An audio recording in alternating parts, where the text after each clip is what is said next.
Hai, lama nggak ketemu dengan saya untuk program Talk and Talk. Sekarang saya punya peluang untuk kembali tampil dan saya ingin berbagi pengalaman saya sebagai tim rekrutmen di sebuah media di Suara Surabaya. Itu dulu. Beberapa kali saya terlibat dalam wawancara calon kru Suara Surabaya Radio. Saya akan bongkar informasinya sesudah ini. Ya, kalau kita ngamati beberapa bulan terakhir ini, ada banyak informasi tentang beberapa lembaga pemerintah, BUMN, yang membuka peluang untuk rekrutmen tenaga kerja baru. Dan ini juga merupakan kesempatan untuk Anda yang mungkin karena pandemi terdampak dan akhirnya harus nganggur sebentar dan sekarang sudah ancang-ancang untuk cari pekerjaan baru. Atau untuk Anda yang sedang bertimbang-timbang untuk hijrah ke pekerjaan lain.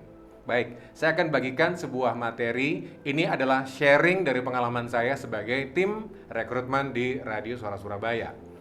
Begini, gagasan atau sharing ini akan saya beri tema Selling Your Idea. Tapi tidak hanya sekedar selling your idea, tapi juga how to be confident, ya, penuh keyakinan untuk kita menjual ide-ide kita. Pertama begini, kita harus tahu bahwa di dunia akademik atau mungkin juga di tataran lapangan pekerjaan, banyak orang yang mencari orang-orang yang mumpuni dengan nilai-nilai atau disiplin ilmu yang sesuai dengan bidangnya, ya kan?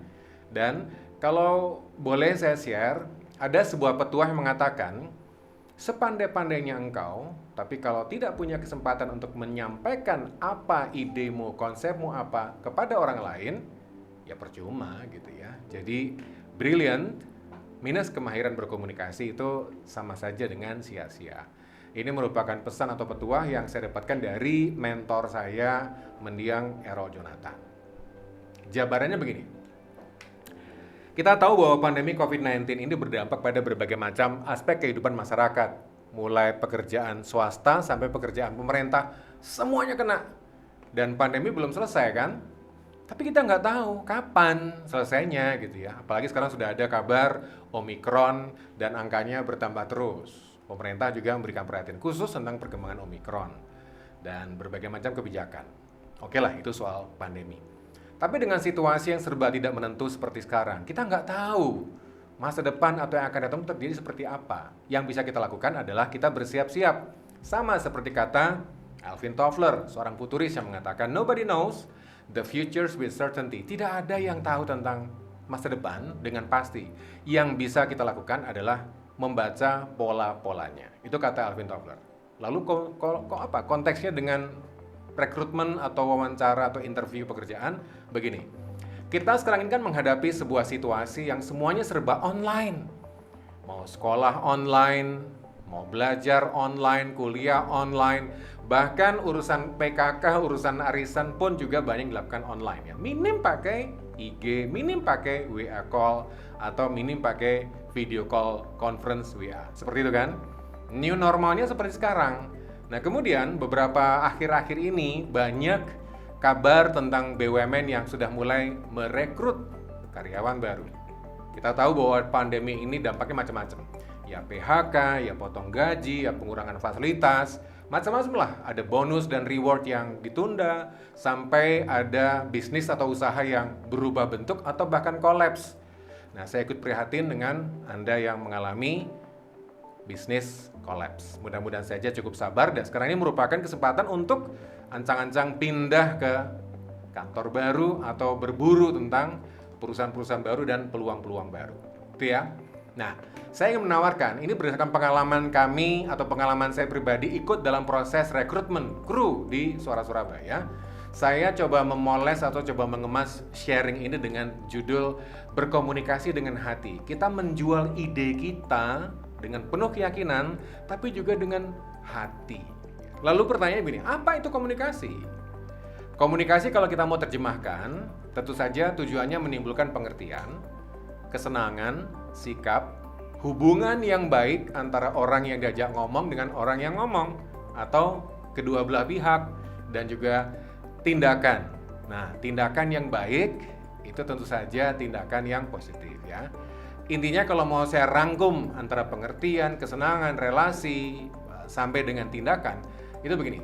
Komunikasi bisa dikatakan efektif kalau semuanya bergerak tujuan yang sama. Dari kacamata pewawancara, yaitu lembaga, misalkan saya sebagai pewawancara dan ada calon rekrutmen yang sedang diwawancara, saya punya tujuan yang sama, yaitu saya mendapatkan kru yang mumpuni dan calon karyawan tadi betul-betul bisa mendapatkan kesempatan untuk menampilkan potensinya sehingga wah ini bener nih, layak nih untuk jadi kru atau karyawan kami di perusahaan yang dituju. Itu semua pihak bergerak untuk tujuan yang sama, gitu ya gampangnya, sederhananya. Saya teringat kalau kita bicara soal komunikasi, saya teringat dengan ya bukan yang lain-lain, tapi ada sebuah contoh kasus. Paul J. Meyer, kalau Anda buka-buka browsing, siapa sih Paul J. Meyer kok sampai saya buat contoh? Gini, Paul J. Meyer itu tumbuh berkembang dalam sebuah keluarga yang serba terbatas. Ya, kalau boleh dikatakan sederhana, miskin lah begitu ya. Bapak ibunya itu pekerja kebun kapas. Nah, kadang-kadang Paul kecil itu juga ikutan di kebun, ikut memanen kapas-kapas yang ada di ladang kapas begitu. Nah, suatu ketika Paul ngobrol sama mamanya, "Ma, aku nggak kepingin begini-begini terus. Kalau besar aku pengen jadi seseorang yang bermanfaat." Mamanya mendengarkan celetukan si anak, si Paul kecil ini bilang, "Kamu bisa jadi siapapun yang ingin kau cita-citakan, asal kamu sungguh-sungguh tekun." Baik. Nah, kalimat simpel dari sang ibunda ini betul-betul menyemangati Paul J. Meyer sehingga dia melihat apa sih yang menjadi kunci dalam mencapai tujuan dan cita-cita tadi. Ternyata Paul mengamati menyimpulkan bahwa antar orang itu terjadi percakapan. Antar orang terjadi komunikasi, terjadi pertukaran ide dari ide satu, ide dua, gagasan, dan ada responnya seperti itu. Ini adalah basicnya komunikasi kan? Dan Paul J. Meyer kemudian berkembang dan menyimpulkan bahwa komunikasi adalah hal yang sangat manusiawi. Itu bahkan kunci untuk kesuksesan pribadi dan karir. Kalau Anda browsing-browsing siapa sih Paul J. Meyer, pada usia 27 tahun dia sudah menjadi milioner dan membuka atau mendirikan beberapa lembaga pelatihan yang memberikan perhatian pada pengembangan diri. Satu di antara itemnya adalah kemampuan berkomunikasi. Itu Paul J. Meyer. Masuk akal sih. Kita sebagai manusia ini kan makhluk sosial. Makhluk sosial itu pasti ketemu dengan orang lain. Butuh orang lain untuk bisa mencapai tujuan hidup, untuk bisa berkembang biak, untuk bisa berinteraksi, untuk bisa bekerja sama, untuk bisa membangun sebuah wilayah menjadi sebuah hal yang lebih baik. Kita makhluk sosial, itu sudah wajar ya. Dan dalam konteks makhluk sosial, kita pasti berkomunikasi. Nah, ini dia. Kalau saya bilang komunikasi itu mendengarkan. Kenapa kok mendengarkan? Saya angkat dulu. Karena hakikatnya kita diberi 2 telinga, 1 mulut. Jadi intinya kita diharapkan untuk lebih dominan mendengarkan ketimbang ngomong. Gitu ya. Komunikasi adalah mendengarkan. Kok bisa? Lalu bagaimana? Ya, komunikasi juga melihat. Dengan kita melihat, kita bisa mendapatkan informasi, kita bisa menangkap kabar, kita bisa menangkap kesan, kita bisa menangkap pesan yang tidak diucapkan oleh seseorang, tapi dari situ kita bisa mendapatkan makna. Misalnya kalau Anda melihat teman Anda bermuram durja, kita pasti bertanya, kenapa? Opo gitu ya, dalam bahasa Jawanya gitu kan. Nah, itu hanya melihat saja, padahal dia nggak ngomong gitu ya, dia nggak ngomong. Kadang kita juga bisa melihat wajah orang cemberut aja, nggak pernah ngomong. Wah ini pasti marah nih, hati-hati nih hari ini, bos marah nih. Nggak enak, jangan sampai dimarah ya. Komunikasi mendengarkan dan komunikasi melihat. Kita tahu kalau bentuk-bentuknya sih banyak. Ada yang bilang komunikasi itu ada komunikasi verbal, ngomong, non-verbal. Nah ini dia, bahasa tubuh, pakaian kita itu merupakan bagian dari komunikasi non-verbal. Lalu kalau dalam konteks situasi, ada komunikasi formal, resmi, dan juga komunikasi informal. Mungkin ngobrol di kantin, ngobrol di parkiran, atau ngobrol di kafe, dan seterusnya. Itu semuanya non-formal. Atau kalau bisa, ya meskipun non-formal, tapi kadang-kadang intinya ada ya. Macam-macam lah, tinggal tergantung tujuannya. Nah teman-teman, ini pengalaman. Kalau saya mengamati sekarang ini, kecakapan yang paling dicari dalam situasi seperti sekarang ini adalah problem solving dan berpikir kritis. Tentu saja untuk menangkap sebuah masalah, kita perlu punya kemampuan keterampilan berpikir kritis, problem solving, lalu teamwork. Nah, kolaborasi tentu dengan orang lain. Dalam kolaborasi ini terjadilah komunikasi verbal, mata juga melihat, dan juga bahasa tubuh juga bermain. Etika kerja dan profesionalisme. Sebagai karyawan baru, kita bisa dan harus menunjukkan etika kerja yang positif, yang baik. Bagaimana misalnya contoh? Anda bisa membedakan antara be in time dan on time. Be in time dan on time. Kalau misalnya gini, kalau rapatnya jam 9, yang namanya on time, ya udah Anda datang jam 9. Tapi kalau kita sebagai orang baru, kita sebagai karyawan, itu idealnya be in time. Kenapa be in time? Karena be in time, rapat jam 9, kita datang jam 8. Atau kalau perlu jam 7. Udah di kantor, kita prepare, kita siapkan materi yang akan dibahas di rapat, kemudian atau menyelesaikan kerja-kerja lain sebelum kita ikut rapat. Kita tahu bahwa rapat itu kan nggak berlangsung singkat, kadang bisa 10 menit, 15 menit, 1 jam, 2 jam, 3 jam, bahkan lebih. Nah, tentu saja ini akan menghambat, tanda petik, mempengaruhi kinerja atau kerja-kerja lain. Jadi, be in time itu lebih saya rekomendasikan ketimbang on time. Itu menjadi sebuah tanda bahwa kita menghargai diri sendiri dan kita menghargai pimpinan yang menyelenggarakan rapat, agenda kita, usaha kita, rapat kita, perusahaan kita. Komunikasi itu juga merupakan sebuah kecakapan yang dicari sekarang ini. Memang kita menghadapi pandemi kebanyakan pakai teks, kebanyakan pakai WA, kebanyakan pakai email. Tapi yang namanya komunikasi itu bisa oral atau menulis dan leadership. Jadi kalau situasi seperti sekarang karena kita orang baru, tentu saja kita urusan leadership tuh nanti dulu dah. Karena ini perjalanan, karena itu proses ya. Kita akan menapai jenjang-jenjang yang nanti akan ditentukan sesuai dengan peluang-peluang karir di kantor tersebut. Tapi begini, biasanya kalau di rapat itu kan kadang-kadang pimpinan rapat atau bos kita itu memberikan peluang kita, ya ada gagasan, ada input, ada respon. Nah, cenderung kita langsung diam. Semuanya pertama, wah semangat, antusias. Ya, itu paparan saya, materi saya. Ada masukan, ada saran, langsung tunduk. Bisa begitu. Wah, macak sibuk gitu ya. Kenapa? Karena dalam kepala kita, dalam diri kita, itu udah langsung ucap, aduh belum bisa nih, orang baru. Lalu bingung, mulai dari mana ya kita ngomongnya? Terus, kalau kita mau paksakan, kita ngomong apa gitu ya. Dan mudah-mudahan ini yang terakhir jangan ya. Karena di kepala itu yang paling saya takutkan, kalau kita sudah berpikir dan membatasi diri kita dengan kalimat, saya bukan siapa-siapa, saya orang baru. Aduh, kalau sudah seperti ini susah nih. Karena mindset atau pemikiran seperti ini akan sangat-sangat menghambat, sekaligus akan sangat-sangat berperan pada peran-peran atau peluang-peluang kita di karir masa depan. Saya bukan siapa-siapa. Tolong disingkirkan. Kalau belum bisa, belajar supaya bisa. Kalau mulai dari mana, kita coba cari data, baru kita bisa menentukan mulai dari mana. Lalu apa? Tentu saja kita harus tahu perusahaan kita nih ngapain. Lalu topik yang kita bahas apa gitu ya. Diskusi yang akan kita bahas itu apa? Kita cari tahu, kita bisa mulai. Tapi kalau saya bukan siapa-siapa, itu intinya ada di diri kita sendiri. Kita yang harus bongkar, kita yang harus lakukan untuk pemenahan supaya tidak memikirkan rendah, memandang rendah diri kita sendiri. Oke. Kemampuan komunikasi itu juga bisa dipakai untuk mengatur strategi, melakukan pemasaran, memitigasi masalah, lalu melakukan proses pelayanan. Ini penting banget kalau kita sudah dalam sebuah entitas perusahaan. Kembali, bertukar ide dan gagasan itu juga merupakan sebuah cara terjadi dalam hal komunikasi. Ya toh?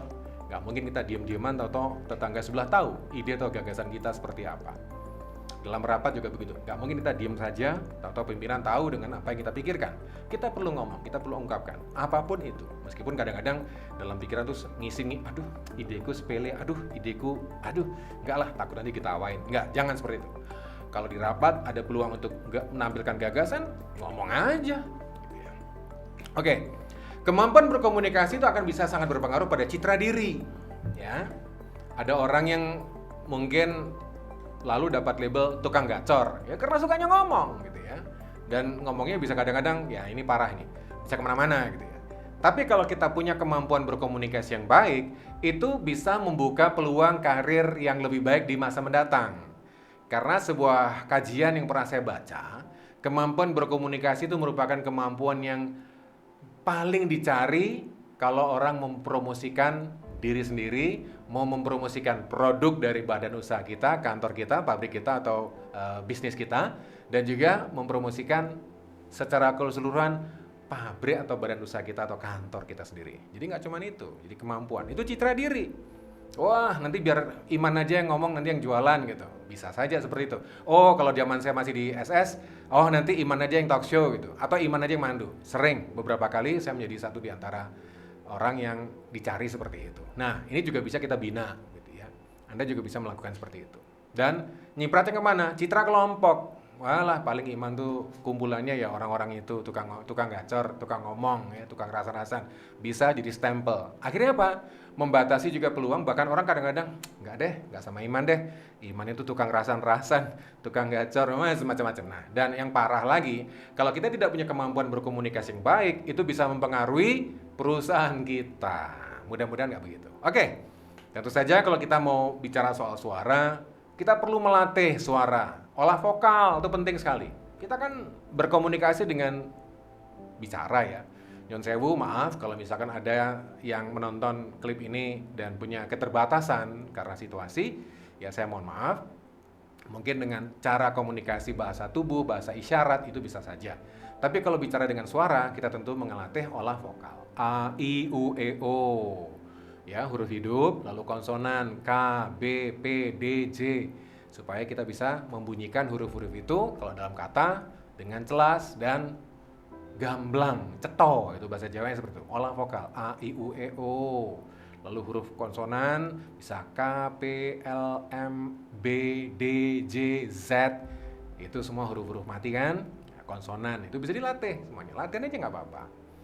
Kalau mau latihan setiap hari ya lebih bagus karena itu juga merupakan upaya latihan yang rutin. Ya kayak orang menembak, kayak orang berlari, atletik itu kan perlu latihan. Oke, nah sekarang ini kuncinya. Kalau kita dalam tahapan proses wawancara, sebelum kita menghadapi wawancara, tolong persiapkan apa yang kita ketahui tentang perusahaan yang kita tuju. Saya mengistilahkan, ayo gitu ya. Gini, saya mengistilahkan, ayo.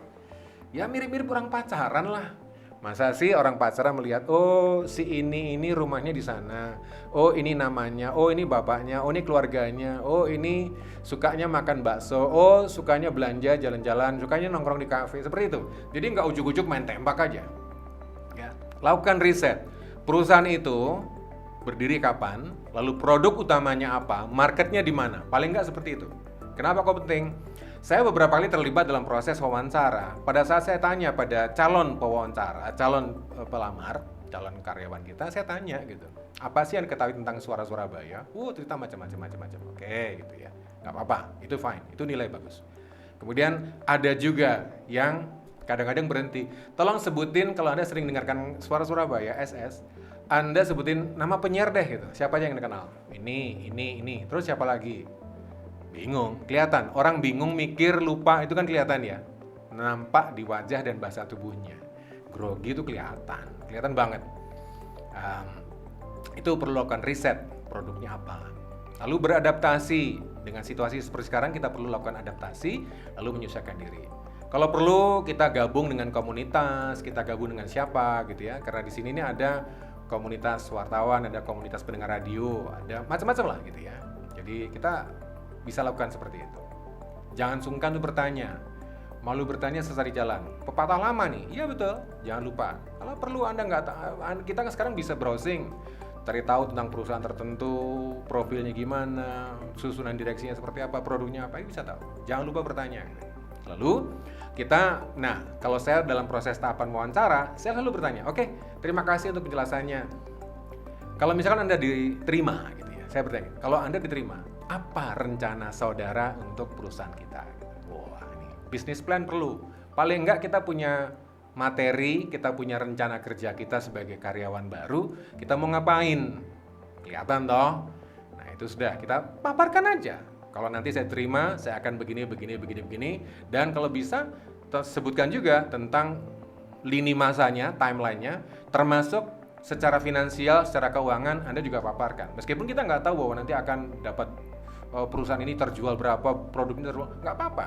Nah, lakukan riset itu perlu, ya. Lalu diskusikan rencana kita tadi, diskusikan dan cantumkan juga segala kemungkinan, termasuk kemungkinan-kemungkinan buruk.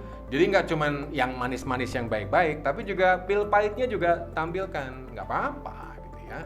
Dan sebagai seorang calon karyawan yang melamar, kalau perlu kita menjual, tanda petik, kita menampilkan uniqueness kita. Apa sih yang unik dari diri kita dan pas layak untuk diterima sebagai karyawan di perusahaan tersebut, gitu ya. Kemudian kita juga jangan lupa untuk menyiapkan exit strategies. Jadi katakanlah kalau semuanya lagi dalam keadaan yang seperti sekarang, pandemi, kita bisa menawarkan ide bahwa nanti kalau menghadapi situasi seperti ini saya punya rencana begini supaya kita bisa tahu untuk upaya-upaya antisipasi tidak memperburuk situasi. Exit strategies itu perlu. Jadi ini merupakan cara-cara yang paling sederhana kalau kita melakukan wawancara, paling enggak riset, kenali dulu perusahaan yang kita tuju, seperti apa produknya, sejarahnya, bosnya siapa, direksinya siapa kalau perlu. Secara historical kita tahu, kemudian kita juga mengenal tentang produknya. Kita bisa memberikan gambaran tentang produknya seperti itu. Ini pengalaman saya sebagai pewawancara, sekaligus saya coba bumbui dengan pengalaman saya sebagai calon pelamar dulu waktu saya pertama kali bergabung di Suara Surabaya atau SHS. Nah, teamwork itu pasti terjadi karena nggak mungkin dalam badan usaha kita bekerja sendirian. Pasti ada orang lain, departemen lain, divisi lain yang terlibat. Kolaborasi. Contoh saja marketplace sekarang ini. Bilanglah kalau misalkan Gojek, apalagi Shopee, Grab, itu kan di dalamnya memang satu aplikasi, tapi di dalamnya macam-macam kan. Kolaborasi untuk melayani, kolaborasi untuk bekerja sama, kolaborasi untuk bergerak ke tujuan yang sama. Ini penting sekali karena Steve Jobs pernah mengatakan, Steve Jobs itu pendirinya Apple, satu di antara pendiri Apple, pernah bilang begini, hal-hal besar dalam bisnis tidak pernah dilakukan satu orang. Ada sekelompok orang yang terlibat, tim yang terlibat di dalamnya. Itu kata Steve Jobs. Jadi kalau kita tergabung dalam sebuah badan usaha, sebuah perusahaan, sebuah kantor, pasti kita ketemu dengan orang-orang lain, sekantor, seruangan, atau departemen lain, divisi lain yang bisa kita ajak bekerja sama. Kolaborasi. Jadi itu catatan singkat tentang pengalaman saya menghadapi situasi seperti sekarang. Mudah-mudahan yang sedang melihat kabar-kabar tentang beberapa lembaga merekrut orang-orang baru, Anda bisa manfaatkan tips ini untuk menguatkan diri sekaligus menjual diri semakin yakin. Be confident, selling your idea kepada calon majikan kita, calon kantor kita. Mudah-mudahan lancar. Dan tentu saja berdoa. Saya Iman Dwiartanto dari IMCOM dalam program Talk and Talk. Wassalamualaikum warahmatullahi wabarakatuh.